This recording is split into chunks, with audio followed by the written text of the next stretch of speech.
So if I come out of a parking space and I go backwards to the left, let's see if there's rubbing. There's a considerable amount of rub, but if I do it slowly, then it may not be that embarrassing. And here we are again, guys. Today we're gonna go ahead and fit some 20-inch rims on this 1992 Toyota Century. Beautiful as it is, I know it looks great, but I decided to just go ahead and class it up just a bit with some rims that are similar to what's already on the car. Let's see. So as you can see here, we have some 14-inch wheels with a 14-inch hubcap. This is straight hubcaps. This is not an actual rim.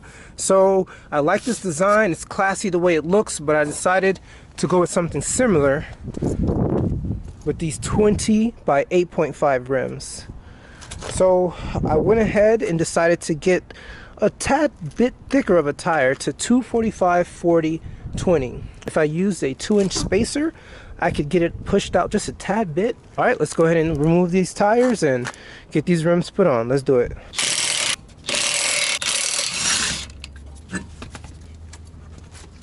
Now let's discuss fitment issues. As you can see, I went ahead and purchased a 2-inch spacer. This was the only way I can get this 20 by 8.5 rim on this hub. The reason why is that as soon as you place this 20 by 8.5 rim straight onto the hub, it immediately touches the strut, and that's not good. It would essentially rub against the strut.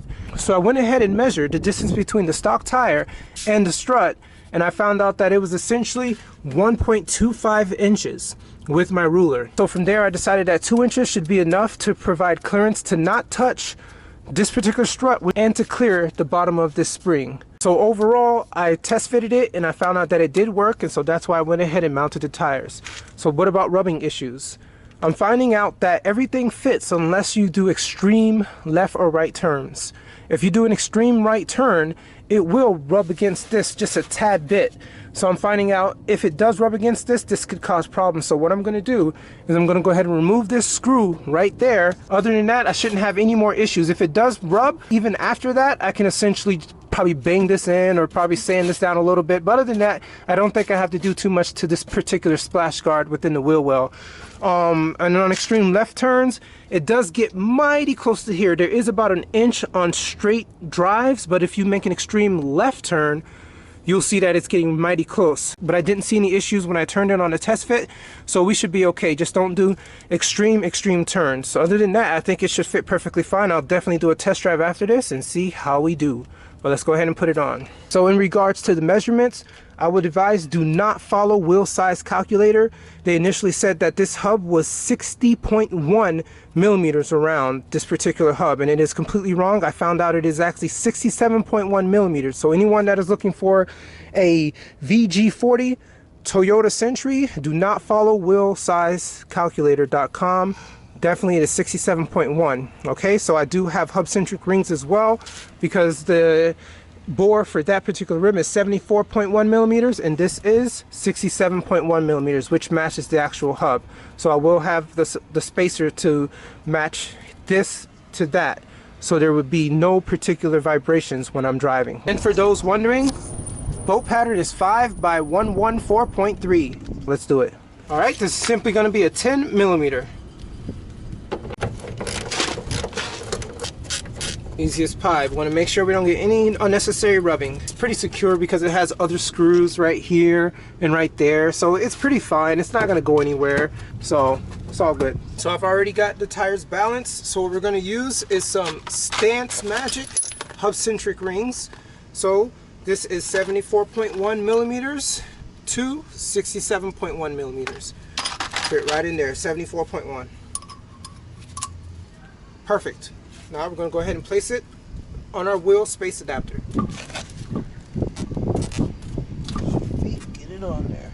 There we go. All right, let's go ahead and get our wheel nuts. Got some new wheel locks. Place right in there.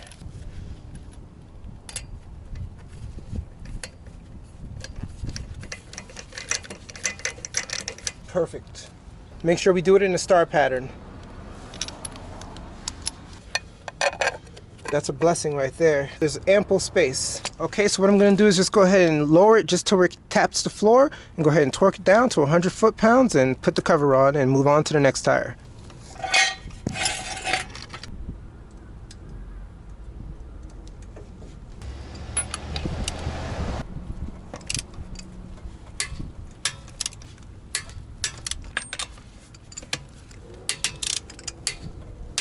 and now it's time for the Cavallo wheel cover. This is a 35 offset wheel. I'll just put that here just for remembrance if I ever forget. It's on the back side of the rim as well. It does come with a supplied Allen wrench key.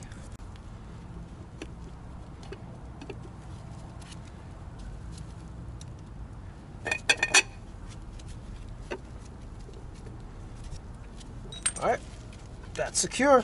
It's not going anywhere. Alright, wheel 1 is complete. Now you can tell the difference between aftermarket and OEM. 14-inch rim to a 20-inch rim with 40 series tires. Let's look at our fitment. Once again, as you can see, I have space. It will not come down upon the base of this because it's attached to the entire hub. So it stays this distance. As you can see, I have space there and space here. Let's lower it completely.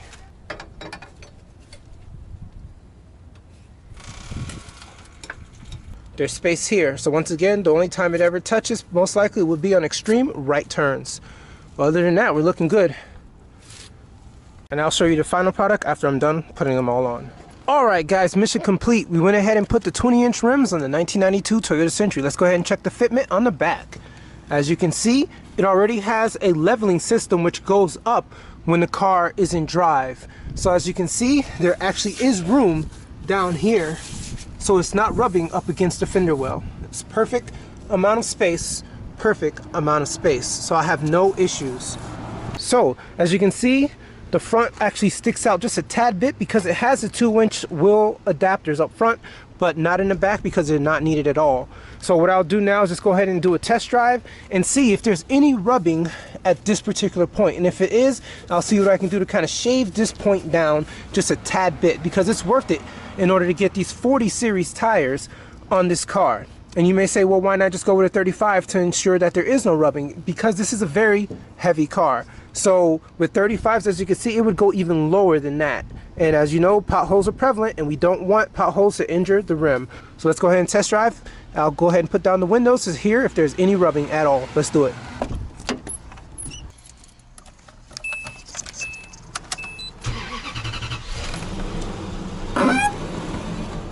Windows down.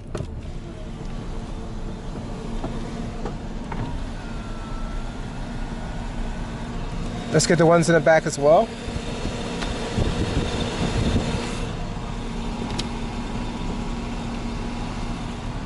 Let's turn off the fan so we can hear everything. All right, here are the results. So while driving normally, there's no rubbing at all. We're perfectly fine. Now let's go ahead and do a right turn.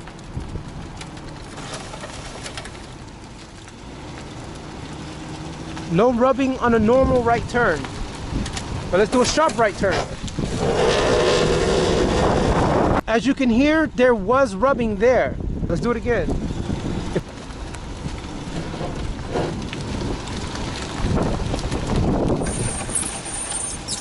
Now let's do a left turn.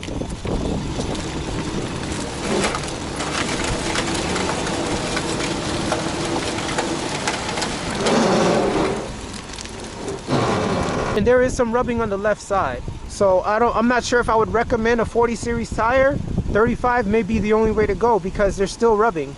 So if I come out of a parking space and I go backwards to the left, let's see if there's rubbing. There's a considerable amount of rub, but if I do it slowly, then it may not be that embarrassing. Parking space.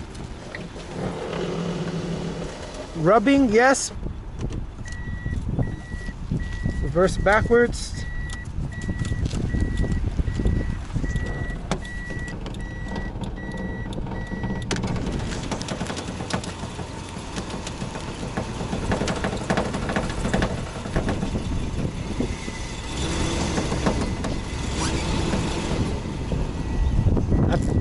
You won't want to torque it all the way to the left, the wheel, because it won't continue to move. So you have to do it really slowly.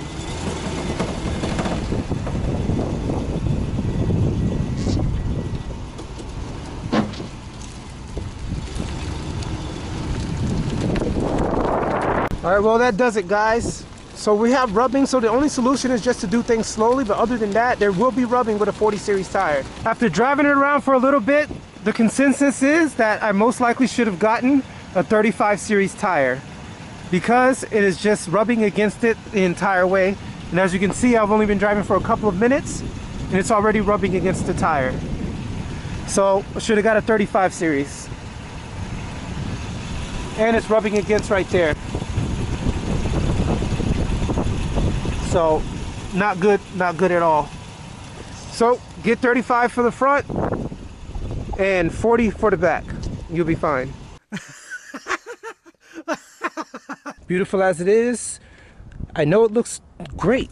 Just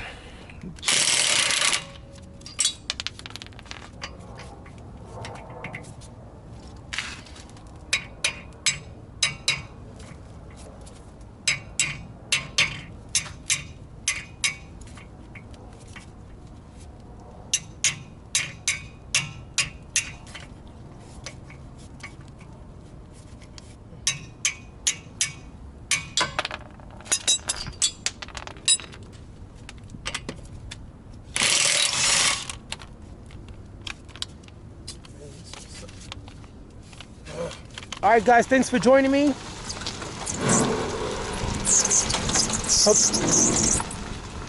Thanks for joining me. Hope to show you more Toyota Century fixes and enhancements. Let's do it.